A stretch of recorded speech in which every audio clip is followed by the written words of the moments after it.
उत्तर प्रदेश के कानपुर में शेयर कारोबारी की पत्नी की हत्या का सनसनीखेज मामला सामने आया। मामले में आरोपी जिम ट्रेनर को पकड़ा गया है। इसके बाद पूरे मामले का खुलासा हुआ। इस खुलासे ने अजय देवगन की फिल्म दृश्यम के क्लाइमैक्स की याद को ताजा कर दिया। फिल्म में लाश को ठिकाने लगाने के लिए थाने की बिल्डिंग का इस्तेमाल किया जाता है। कानपुर की एकता हत्याकांड में शव को ठिकाने लगाने के लिए आरोपी ने अति विशिष्ट और शहर के सबसे सुरक्षित इलाके डीएम ऑफिस के पास ऑफिसर क्लब का इस्तेमाल किया। वहां पर शव को गाड़ दिया। जिम ट्रेनर की निशानदेही पर डीएम कंपाउंड के पास से महिला का कंकाल बरामद कर लिया गया है। दरअसल शनिवार को पुलिस ने जिम ट्रेनर से घटना का सच उगलवा लिया। इसके बाद उसकी निशानदेही पर पुलिस ने 24 जून को अपहृत महिला का शव डीएम कंपाउंड से सटे ऑफिसर्स क्लब में खुदाई के बाद बरामद किया।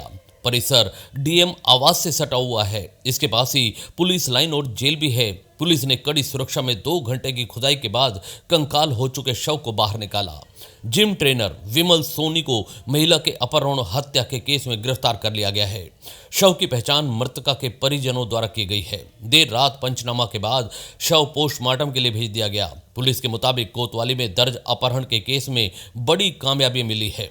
विमल सोनी पुत्र राम सेवक निवासी 85/65 शक्कर मिल खालवा थाना रायपुरवा से 2 दिन तक पूछताछ के बाद यह खुलासा हुआ। सिविल लाइन के शेयर कारोबारी राहुल गुप्ता की 32 वर्षीय पत्नी एकता गुप्ता 24 जून को लापता हो गई थी। वह 6 महीने से ग्रीन पार्क के जिम में व्यायाम करने जाती थी। उसके बाद गायब होने के बाद पति ने जिम ट्रेनर विमल सोनी के खिलाफ अपहरण का मामला दर्ज कराया था। इसके बाद पुलिस महिला की तलाश कर रही थी। हालांकि एकता का सुराग नहीं मिल पा रहा था। विमल सोनी से भी पूछताछ में पुलिस को कुछ हाथ नहीं लगा। सूत्रों के मुताबिक शुक्रवार को विमल कोतवाली पुलिस के हत्थे चढ़ गया। पूरी रात पूछताछ में उसने पुलिस को खूब गुमराह किया। उसने कभी कहा कि एकता कश्मीर में है, कभी बताया कि पंजाब की फैक्ट्री में काम कर रही है। लेकिन शनिवार सुबह उसके सुर बदलने लगे। उसने बताया कि मैंने एकता को मारकर गंगा में फेंक दिया है। पुलिस उसे लेकर अटल घाट से बाबा घाट तक भटकती रही, लेकिन हर बार उसके बयान पिछले बयानों से मेल नहीं खाए। आखिरकार देर रात विमल ने सनसनीखेज दावा किया। उसने कहा कि एकता को मारकर उसने ऑफिसर्स क्लब की जमीन में दफना दिया है। यह सूचना जब अफसरों को मिली तो हड़कंप मच गया। इतने सेफ जोन में लाश को दफनाए जाने की सूचना ने अधिकारियों के कान खड़े कर दिए। पुलिस और प्रशासन के बड़े अधिकारियों की बैठक हुई। इसके बाद गोपनीय तरीके से परिसर की खुदाई करने का फैसला लिया गया। खुदाई के दौरान कैंपस में एकता का कंकाल बरामद हुआ। डीएम आवास से सटे ऑफिसर क्लब परिसर में रात करीब 10:30 बजे तक कई थानों की पुलिस भी मौजूद थी। वहां व्यापक सुरक्षा के इंतजाम के बीच खुदाई करवाई गई।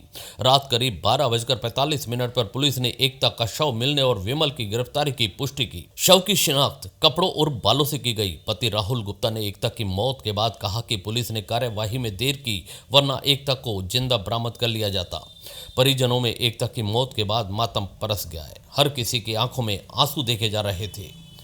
जिम ट्रेनर विमल कुमार उर्फ विमल सोनी ने पुलिस की पूछताछ में कहा कि मेरा एकता से अफेयर हो गया था। घटना के कुछ दिन पहले मेरी शादी तय हो गई थी, रोका भी हो चुका था। इस बात की भनक लगने के बाद एकता नाराज हो गई थी। वह ना खुद मेरे से शादी करना चाहती थी और ना ही मेरी शादी होने दे रही थी, इसलिए मेरे पास कोई विकल्प नहीं बचा था।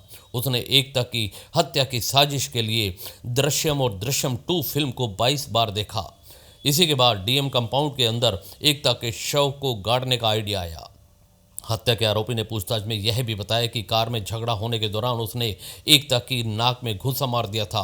उसके बाद वह बेहोश हो गई थी और फिर उसने रस्सी और दुपट्टे से गला घोंटकर उसकी हत्या कर दी।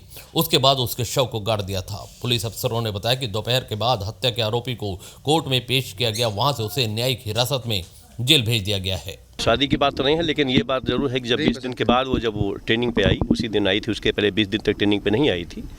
तो जब आई तो ये उसने बात करने के लिए कहा। गाड़ी में गए बैठ के। उसी दौरान इनमें हार्ट अटैक हुई और हार्ट अटैक होने के बाद जैसा कि इसने बताया कि हमने उसको मार दिया।